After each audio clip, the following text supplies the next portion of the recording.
जय Shri Krishna, Radhe Govind. Welcome back to कारहामृत। तो आज की वीडियो में हम लोग जानेंगे कि कामदा एकादशी व्रत का पारण हमें कब करना है, पारण किस प्रकार से करना है, क्या विधि रहेगी, किस चीज को खा के हमें पारण करना चाहिए, एकादशी के पारण का इतना अधिक महत्व क्यों होता है, और अगर आप पारण सही समय पर नहीं करते हो तो क्या हो सकता है, क्या आपको आपके व्रत का पूर्ण फल मिलेगा या फल नहीं मिलेगा।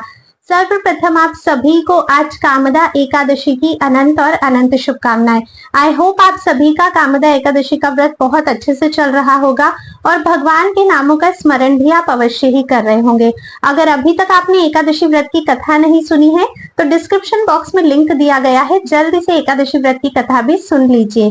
अगर आपने चैनल पर पहली बार विजिट किया है और अभी तक सब्सक्राइब नहीं किया है तो सब्सक्राइब करके बेल आइकन भी जरूर प्रेस कर लीजिए ताकि आने वाले सभी न्यू वीडियोस के नोटिफिकेशंस मिलते रहें।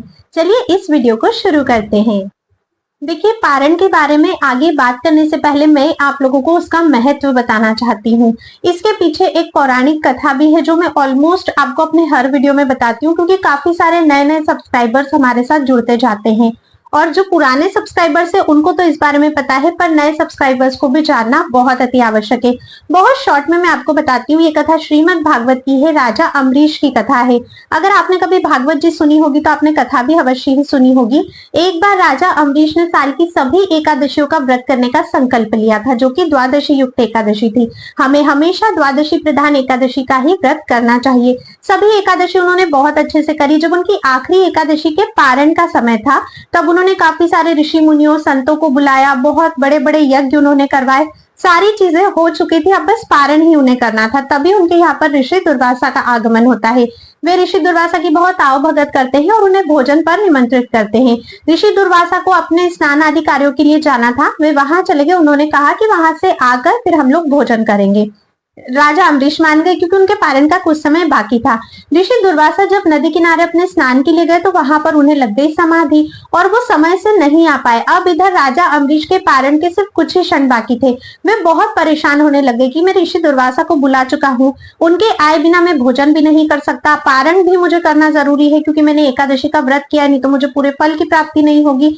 तो है ना, एकदम धर्म संकट में आ जाते हैं। फिर जितने भी ऋषि मुनि वहां पर आए थे वे उनसे पूछते हैं कि आप बताइए ऐसे में शास्त्र क्या आज्ञा करते हैं।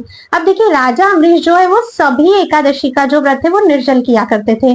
तो वहां पर जो भी गणमान्य व्यक्ति मौजूद थे, जो भी ऋषि मुनि, जो भी संत, जो भी आचार्य गण मौजूद थे, गुरुजनों ने उन्हें यही आदेश किया कि क्योंकि आपने निर्जल व्रत किया है तो भगवान के एक बूंद चरणामृत ले लीजिए, उससे जो है आपके व्रत का पारण हो जाएगा और ऋषि दुर्वासा का मान भी रह जाएगा।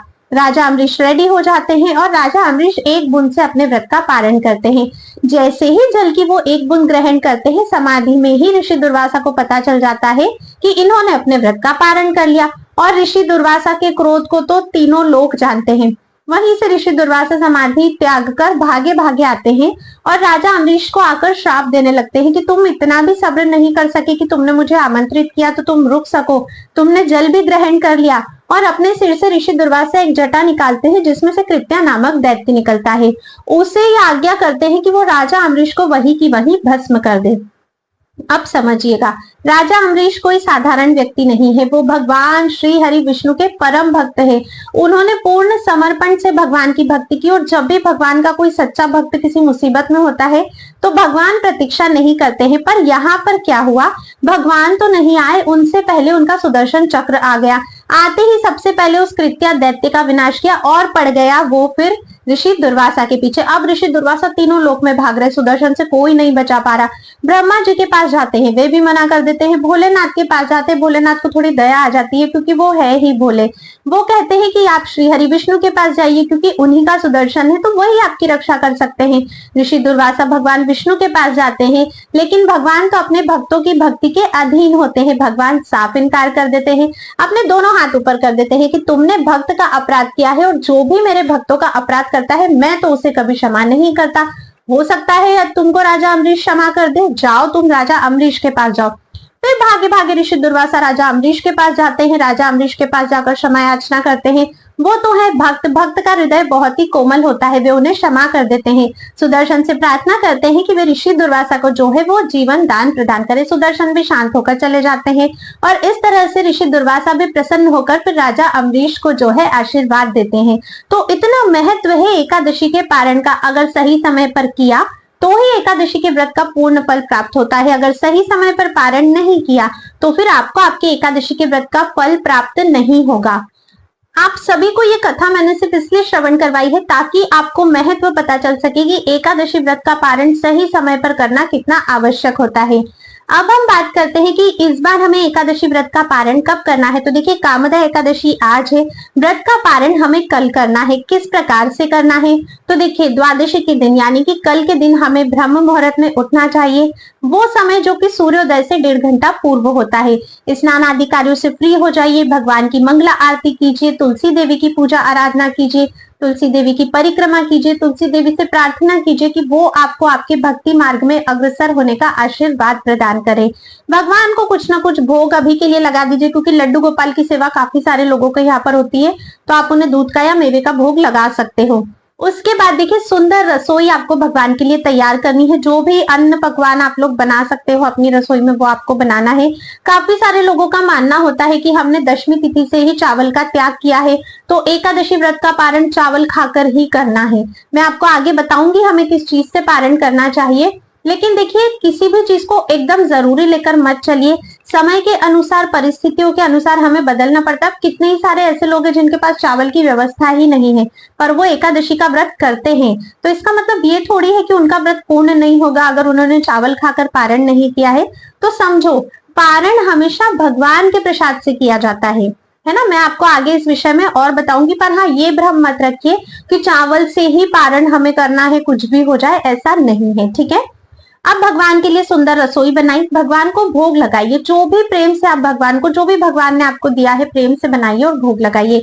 उसके हमें 3 पार्ट्स करने हैं, 3 हिस्से करने हैं। एक हिस्सा जाएगा गौ माता के लिए, एक हिस्सा जाएगा ब्राह्मण देवता के लिए और एक हिस्सा परिवारजनों के लिए रहेगा। सबसे पहले हमें गौ माता की सेवा करनी है। देखिए, गौ माता की सेवा किए बिना, तुलसी देवी की सेवा किए बिना कोई भी एकादशी व्रत पूर्ण नहीं होता है। आपके आसपास जहां भी गौ माता है वहां जाइए, उनके चरण धुलाइए, उन्हें कुमकुम, हल्दी, ये सारी चीजें अर्पित कीजिए, पुष्प अर्पित कीजिए, परिक्रमा कीजिए और ये जो भगवान का भोग था उसका एक हिस्सा गौ माता को पवाइए। उससे ज्यादा भी और खिला सकते हैं तो बिल्कुल आप लोगों को खिलाना चाहिए। गौ माता की सेवा करने के बाद देखिए, एकादशी पर किसी भी ब्राह्मण को हमें अपने घर पर बुलाकर भोजन जरूर करवाना चाहिए। तो आप ब्राह्मण देवता को अपने घर पर बुलाइए। जोड़े से अगर ब्राह्मण ब्राह्मणी को बुलाते हैं तो सर्वोत्तम होता है। उन्हें बुलाकर घर पे भगवान का प्रसाद पवाइए, उन्हें तृप्त होने तक दान दक्षिणा दीजिए और उन्हें प्रसन्न करके आप लोग भेजिएगा। ठीक है। अब इसके बाद बारी आती है स्वयं के पारण करने की। तो देखिए, जब हम स्वयं पारण करते हैं उसके पहले भगवान की पूजा अर्चना, भगवान को भोग लगने का कार्य, तुलसी देवी की पूजा अर्चना, गौ माता की सेवा, ब्राह्मण देवता की सेवा, इतना कार्य हो जाना चाहिए। ठीक है। इसीलिए मैं कह रही हूँ कि ब्रह्म मुहूर्त में उठना है, क्योंकि इतना सब कार्य करने में समय लगता है और पारण का भी एक निश्चित समय होता है जिसमें हमें पारण करना होता है। अब हमें पारण किस चीज से करना है? तो देखिए, ग्रंथों में कहा गया है कि एकादशी व्रत का पारण हमेशा प्रभु श्री जगन्नाथ जी के महाप्रसाद से किया जाता है, जिसे कि निर्माल्य कहते हैं। जगन्नाथ मंदिर से ये निर्माल्य आपको बहुत इजीली मिल जाएंगे। अगर आप जगन्नाथपुरी में है तो मिल जाएंगे, जो कि सूखे चावल होते हैं जगन्नाथ भगवान के। और अगर आप जगन्नाथपुरी में नहीं है, आपके आसपास कोई भी जगन्नाथ मंदिर है, वहां से आपको ये निर्माल्य बहुत आसानी से प्राप्त हो जाएंगे। उस अवस्था में जब आपको निर्माल्य नहीं मिल रहे हैं, आपके पास नहीं है, तब फिर आप पारण कैसे करोगे? तो भगवान को जो अभी आपने भोग लगाया है, जिसके हमने 3 हिस्से किए थे, एक हिस्सा जो हमने परिवार के लिए रखा था, उसी महाप्रसाद से परिवार के जितने भी सदस्य हैं जिन्होंने एकादशी का व्रत किया है, उन सभी को अपने व्रत का पारण करना चाहिए। ये होती है संपूर्ण विधि। चावल बना सकते हो तो बहुत अच्छी बात है, पर ये नहीं सोचना है कि सिर्फ चावल से ही कुछ हो पाएगा। ठीक है। भगवान के महाप्रसाद से पारण करना है। अब देखो, काफी सारे लोगों का क्वेश्चन आता है कि हमें गौ माता नहीं मिलती है, हम लोग शहरों में रहते हैं, यहाँ पर गौ माता नहीं है, हमें ब्राह्मण देवता नहीं मिल रहे हैं, तो ऐसे में फिर क्या करना है?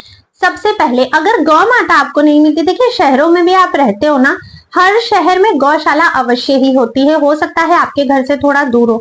अगर उस समय आप नहीं जा सकते हो तो शाम तक आप कभी भी जाकर गौ माता को ये प्रसाद खिला सकते हो। अगर उस दिन में ही जाना नहीं होता है तो फिर आप ऐसा कर सकते हो कि आप दक्षिणा गौ माता की सेवा के लिए निकाल सकते हो। जब भी आपका गौशाला जाना होता है फिर आप उस दक्षिणा का जो भी अमाउंट था उससे गौ माता की सेवा कर सकते हो। अगर ब्राह्मण आपको नहीं मिलते तो मंदिर में जाकर आप पंडित जी को भी दे सकते हो जो भोजन आपने बनाया है, या फिर आप सीधा निकालकर सूखा सामान पंडित जी को दे सकते हो। सीधा मतलब होता है कि जैसे जो भी आप बना रहे हो खाद्य सामग्री वो सूखा निकाल दिया, जैसे आटा, दाल, चावल, शक्कर, तेल, सब्जी, नमक, है ना, ये सारी चीजें आपने सूखी निकाल दी और फिर ये आपने जो है पंडित जी को जाकर दे दिया, कुछ दक्षिणा स्वरूप उनको रख दिया और फिर आपने दे दिया, ठीक है। और अगर देखिए ब्राह्मण देवता नहीं मिलते हैं, आपको लगता है कि पंडित जी भी सुयोग्य नहीं है, क्योंकि दान हमेशा पात्र को ही करना चाहिए, कुपात्र को हमें कभी भी दान नहीं करना चाहिए। तो सिर्फ नाम से ब्राह्मण या पंडित होना काफी नहीं होता है, जो अपने कर्मों से ब्राह्मण और पंडित है ऐसे व्यक्ति को अगर आप दान करोगे तो आपका दान जो है वो मान्य होता है। किसी भी प्रकार की शंका होती है तो जितना ब्राह्मण देवता के लिए आप करने वाले थे उतना अमाउंट भी आप निकाल लीजिए और उस अमाउंट से भी आप गौ माता की सेवा कर सकते हो, किसी तरह की कोई प्रॉब्लम नहीं है। तो दोनों चीजों के मैंने आप लोगों को सॉल्यूशन बता दिए। अगर मिल जाते हैं सुयोग्य ब्राह्मण तो बिल्कुल घर पर बुलाइए, भोजन करवाइए, है ना, ब्राह्मण दंपत्ति को बुलाइएगा। और अगर नहीं मिल पाते हैं तो फिर आप उसी से गौ माता की सेवा भी कर सकते हैं। गौ माता, पता है, एक तुलसी महारानी और एक गौ माता हमें हमारी भक्ति के लिए अति आवश्यक है। तुलसी महारानी और गौ माता की सेवा करना, अगर आपने सिर्फ गौ माता के चरण पकड़ के रखे हैं ना तो आपको गोविंद से मिलने से कोई भी नहीं रोक सकता। और एकादशी का व्रत तो हम करते ही भगवान की प्रसन्नता के लिए है, ठीक है। तो मैंने आपको सारी चीजें बता दी है, कैसे करना है, क्या करना है, सब कुछ। सबसे इंपॉर्टेंट बात कि एकादशी व्रत का पारण का समय क्या है, हमें पारण कितनी बजे करना है। हमें कल करना है 9 अप्रैल 2025 को।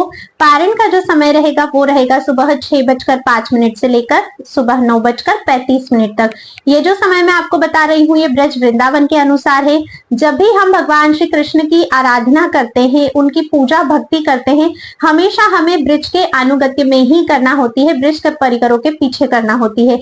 आप इस दुनिया के, इस वर्ल्ड के किसी भी कोने में रहते हो, आप इसी समय में पारण कर सकते हो। ऐसा बिल्कुल नहीं है कि आपके यहाँ का समय पारण का कुछ और है या आप कहीं रहते हो तो वहां के हिसाब से करोगे। अगर ब्रज की पद्धति से चल रहे हो, ब्रज के ठाकुर की सेवा कर रहे हो, ब्रज के ठाकुर को पाना चाहते हो, उनकी भक्ति करना चाहते हो तो ब्रज परिकरों के पीछे चलकर ही करनी होगी। और इसीलिए मैं हमेशा ब्रज का ही पारण टाइम बताती हूँ ताकि कोई भी व्यक्ति कहीं पर भी हो बिना किसी शंका के वो इस समय पे पारण कर सकता है। तो आप लोग भी 6:05 से लेकर 9:35 के बीच में अपने व्रत का पारण करें और अपनी कामदा एकादशी व्रत को सफल बनाएं। अगर पारण से रिलेटेड कोई भी प्रश्न आपके मन में है, आप लोग मुझे कमेंट कर पूछ सकते हैं। अगर थोड़ा भी वीडियो पसंद आया है तो लाइक अवश्य ही करिएगा, अपने सभी मित्रों को शेयर करिएगा जिन किसी को भी इस वीडियो की इंफॉर्मेशन की आवश्यकता है। कमेंट्स में राधे राधे भी अवश्य ही लिखिएगा। अब मैं आप सभी से मिलती हूँ नेक्स्ट वीडियो में, तब तक के लिए राधे राधे।